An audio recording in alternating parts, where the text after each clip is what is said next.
just a lot of different things to think about, ways to grow up here, because it hasn't been done in these type of climates, except for like Chicago, Wisconsin, Milwaukee.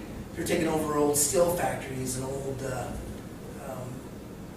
steel mills and whatever type of warehouse floors. They're taking them over and turning them into these large indoor aquaponic grow systems. So, you know, there's a lot of ways to think about how many empty buildings do we have around here. We got one of the biggest buildings in the state of Montana, 12 miles up the road, CFAC.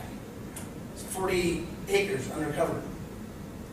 Be kind of neat to be able to get a chunk of that and see something like that happen with the aquaponics. You know, you think about, like I was saying earlier, how much a head of lettuce costs to get here from California. You know, if there was somebody here during the middle of wintertime that could have fresh vegetables and herbs growing with an aquaponic system, I think you could do fairly well. I mean, look at these guys that are growing tomatoes indoors, hydroponic tomatoes, is it Mountain View or? Mountain View Foods, Mountain I View believe. Food. But one of those things. Right. Up in Columbia. Yeah, they're doing just a hydroponic. They're not even going with the aquaponic thing yet. But you know, it shows that a business like that, or the need for that, is high in this area. We're in an island of no vegetables here.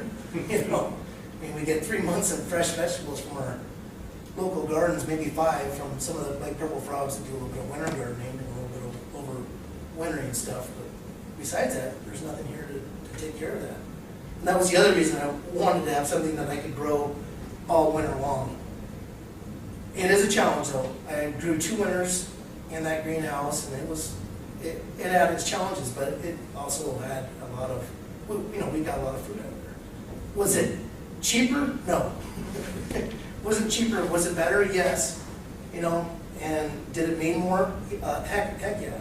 And was it better, more nutritious? Yes. So there was a lot more positive things for us. And when I say did it cost more than going out and buying vegetables, it wasn't that much more. I mean, we're talking pennies really, when you really look at it and compare it. And also it was like, felt good about being able to use our own things and think about, you know, trying to save a little bit of fossil fuel maybe. And maybe try to get our systems onto more of a solar or wind-driven type of an aspect. You know, Yeah, I was going to ask you what you use a pump? I use the best pumps I can get my hands on. They're low magnetic drive pumps, so they're very, very efficient. Like my 16 by 12 greenhouse during the middle of winter was costing me about $30 to $40 a month to keep heated and keep running. So we were pulling more lettuce out of there than the 2 of us could eat, pretty much, and we were giving quite a bit away to friends and family and everything. You know, kids couldn't eat it fast enough, couldn't harvest it quick enough, you know, once you get it going. So are you having to put lights and stuff? Yes, I did. The first winter I did not, and everything did fine. It was just super slow. You know, just everything was just a lot slower, and then when we did get light, everything went nuts. But once I plumbed just some basic fluorescent lights in there, it did So pretty you're well. just using regular fluorescent fixtures? I picked up a couple of T5 lights from Home Depot for like $75 a piece, and got some indoor grow tube. Like they're rated for indoor or for indoor plant growing, aquariums or whatever. And those are super efficient to run. And then I had a couple of aquarium lights, and then I had a bunch of little fluorescent 2-foot lights that I bought at a yard sale years ago to set up for a little aquarium setup at my house, but it never happened. So I had all these bunch of these little fluorescent lights, and I set them up, and I was pretty amazed at what they did do. I would like to try to set this like a sodium halide type of this, set up more of a professional growing light, and then see what it would do this winter. That's one of our goals. We're going to try to get our hands on 1 or 2 of those and see how that does. Now, are the lights staying on? You want to do about 18 hours, 15 to 18 hours for their vegetative growth. Okay. Now, if you're doing tomatoes, do their vegetative growth time, and then when you're ready for them to start fruiting, then you cut it down to about a 12 to 14 hour light shift. You know, depending on what you want to do, some plants will require 10 hours to flower, or some will require to be going into the flowering slowly.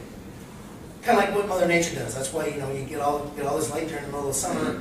Plants are growing, they're putting on their growth, and they're starting to fruit and everything, and then everything really pours on when the light starts to drop, because that triggers the plants to to finish their fruiting, finish off. So that's the trick with the lighting. So you have to really pay attention to what's the light doing?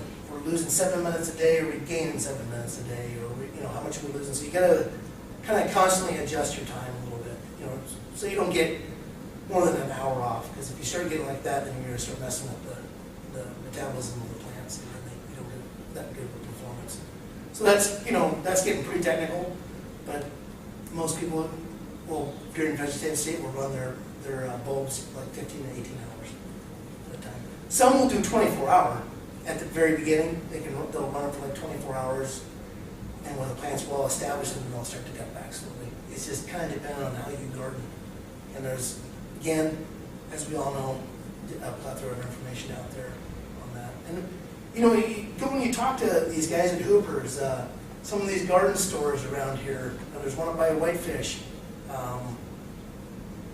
Plantland. Gosh, there was one up by Eureka. I don't know if they're there anymore.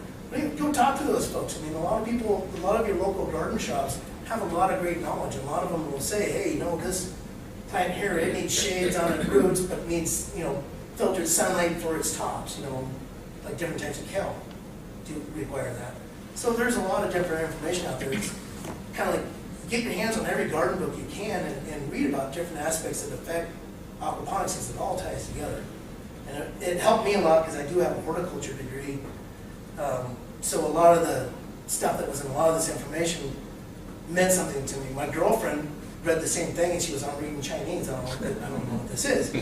So the more I went through it, and I physically did it, she started to understand, and then got some more books, and I showed them to her, and she read them, and she goes, oh, okay, I got it now. This makes, so it's, some of these books are, and some of the information I got are very well written for people that are just beginning. I'm more than happy to share the web addresses, and it's fairly cheap. Like a lot of those books were like $30 a piece, and a lot of them you can get right online. Go in there and you print it up right at your house, or you just have it on your computer at home. So, and a lot of them there's a lot of survivalists out there. So weed through some of that stuff. A lot of people thinking the world's going to end tomorrow, and they'll bring that into it. And so if that's what you're looking at, there's a lot of information about that in different ways that this system can work during an emergency system as well. And that's the other thing I like about it. Whether what happens, natural catastrophe or whatever, you can make these systems work. I mean, heck, if you could go out there with a bucket 10 times a day and bucket your water in, and so that you know that you're going to eat, you're going to do it. Or there's different types of airlift systems to lift your water that are very easy to build. And so there's a ton of information out there, survival aquaponics, backyard aquaponics, that will give you just a ton of information on how to, survive the holidays.